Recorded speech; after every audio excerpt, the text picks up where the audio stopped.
Friends, ഇന്നലെ രാത്രി ശബരിമല സന്നിധാനത്ത്, അതായത് നമ്മൾ ഈ പുല്ലുമേട്ടിൽ നിന്നും സന്നിധാനത്തേക്ക് എത്തിച്ചേരുന്ന ആ ഒരു ഭാഗത്ത് കണ്ട ഒരു ആനക്കൂട്ടമാണിത്.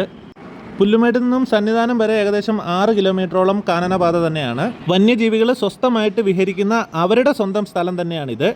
വനം വകുപ്പിൻ്റെയും പോലീസ് ഡിപ്പാർട്ട്മെൻറ്റിൻ്റെയും ആരോഗ്യ വകുപ്പിൻ്റെയൊക്കെ കർശന നിർദ്ദേശങ്ങൾ ഉണ്ടായിട്ട് കൂടി അതൊക്കെ അവഗണിച്ചുകൊണ്ട് പലപ്പോഴും അയ്യപ്പന്മാർ ഇതുവഴി രാത്രികാലങ്ങളിൽ സന്നിധാനത്തേക്ക് എത്താറുണ്ട്. പലപ്പോഴും വന്യജീവികളെ കണ്ട് പേടിച്ചോടിയും അല്ലാതെ നേരിട്ട് വന്യജീവികളുടെ ആക്രമണത്താൽ പരിക്കേറ്റും ഒരുപാട് പേരെ നമ്മുടെ സന്നിധാനം ഹോസ്പിറ്റലിൽ ഗുരുതരമായിട്ടുള്ള പരിക്കുകളോടുകൂടി കൊണ്ടുവരാറുണ്ട്. അപ്പോൾ ഇതെല്ലാം നേരിട്ട് കാണുന്ന ഒരാളെന്ന നിലയ്ക്ക് കുറച്ച് കാര്യങ്ങൾ പറയാൻ വേണ്ടിയിട്ടാണ് ഈ വീഡിയോ നിങ്ങളിലേക്ക് ഷെയർ ചെയ്യുന്നത്.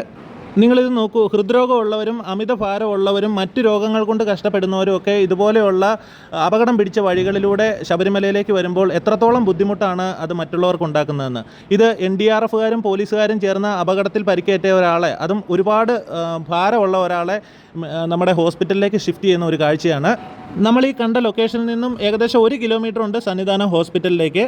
സീസണിലൊക്കെ ഇതുപോലെ ദിവസേന 1-2 കേസുകളല്ല, അനവധി കേസുകളെയാണ് ഇതുപോലെ NDRFകാരും പോലീസുകാരൊക്കെ റെസ്ക്യൂ ചെയ്ത് നമ്മുടെ ഹോസ്പിറ്റലിലേക്ക് കൊണ്ടുവരുന്നത്.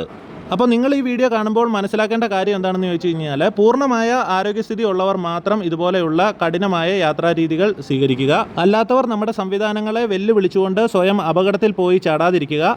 കുറച്ചുകൂടി സുരക്ഷിതമായ പമ്പയിൽ നിന്നും ശബരിമലയിലേക്കുള്ള വഴി തിരഞ്ഞെടുക്കുക. തീരെ ആരോഗ്യമില്ലാത്തവർ ഡോളി സംവിധാനങ്ങളൊക്കെ പ്രയോജനപ്പെടുത്തുക.